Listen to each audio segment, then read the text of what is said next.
We are at the headworks of the Western Irrigation District here, and it is coming from, it comes off the Bow River in the city of Calgary. It goes into the Shepherd wetlands and then into the Chestermere Lake, and then it comes out, flows out, and then our farms is one of the first stops here after that. I mean, water is without a doubt such an integral part of agriculture and this farm, and will be, you know, ever more going into the future. So we receive about 12 to 14 inches of annual rainfall here outside the city.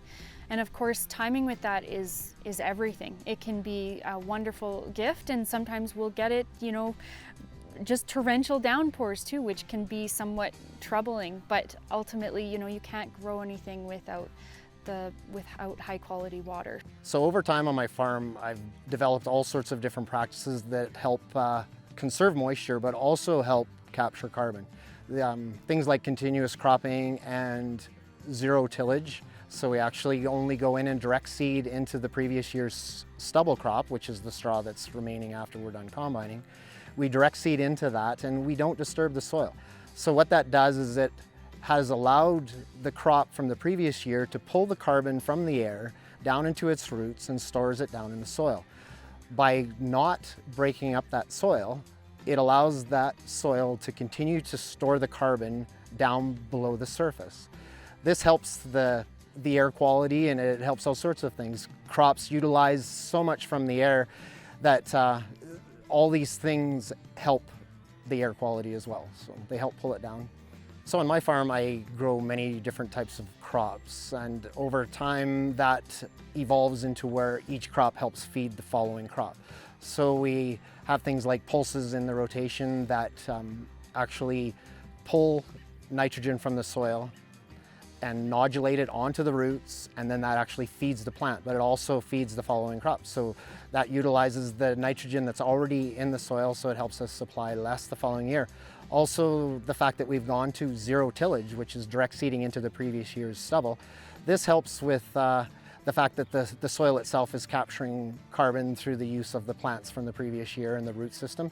And that practice has also helped us to be more economical on our farm. We don't have to work the soil as often, so we're using less fuel.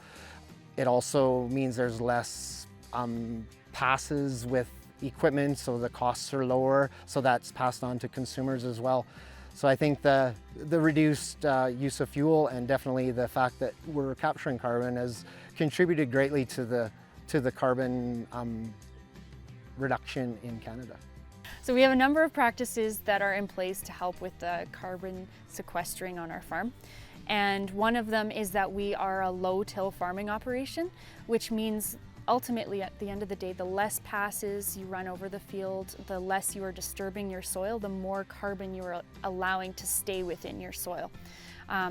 And so with that, we have, you know, a pretty heavy straw mat that can be there sometimes, but it's actually allowing for more organic matter to be there to protect, you know, the seedlings as they're starting to come through the soil, and it'll hold in the moisture, and it will start to break down and go back in and become that quality, you know, carbon that our soil really loves. And then another thing is our crop rotation. And so with our pulses, they really do a good job of adding nutrients back into the soil, and they have an ability to fix nitrogen and kind of produce their own, which at the end of the day, it creates an environment that benefits the other seasons of crops to follow after them.